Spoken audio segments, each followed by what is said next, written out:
Hey everyone, today I'm going to talk about how certain stories that we have about ourselves and beliefs that we have about ourselves actually form and begin. And one place from which they form is called overgeneralizing.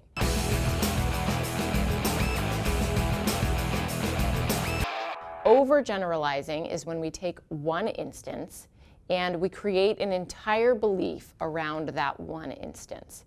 Let me give you an example of that. You're in 4th grade, you're playing kickball at PE, and unfortunately you get picked last. Well, that probably doesn't make you feel so good, but that also might plant a seed that you're not very athletic. So that one instance begins to be this entire story and belief about yourself that then might inform subsequent choices and behaviors. You choose not to try out for the baseball team. You choose not to run track.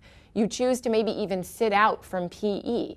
Based on that one instance. That's overgeneralizing. The thing about overgeneralizing is that when we do it, and when we create these stories and these misbeliefs about ourselves, it actually creates a tunnel vision in which we filter out any evidence that can refute that story, because it takes away the possibility of you maybe engaging in something that's challenging for you, yes, but not necessarily something you're incapable of.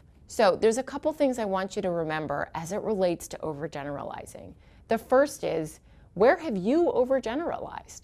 Where have you created a story or a belief about yourself based on one instance?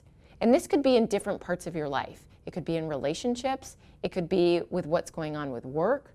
It could be in your athleticism, your relationship with food, your relationship with yourself, how you think about yourself. But think about, where have I overgeneralized? Where have I had this one experience? But based on that one experience, I have now created an entire story around. So the second thing is, what evidence refutes this story? So think about that belief that you have or that story that you have about yourself, and then gather other evidence that might refute the story. So if, for example, that story from kickball is, well, I'm not very athletic, I'm not an athlete, but you just ran the super and you're on your way for a trifecta, that's evidence to refute the story, right? Or let's say there's an instance in a relationship and you've overgeneralized and now you feel like you're incapable of being loved. Well, what other evidence do you have for that? Do you have people around you that love you? That's how you refute the story.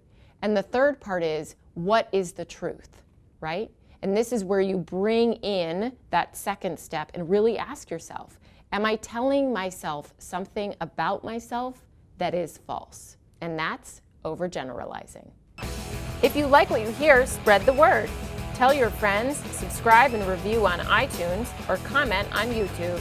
Then come tell us what you think. We're on Twitter at SpartanUpPod or Instagram at SpartanUpPodcast. There's a hair that's really fucking annoying. Is it right there?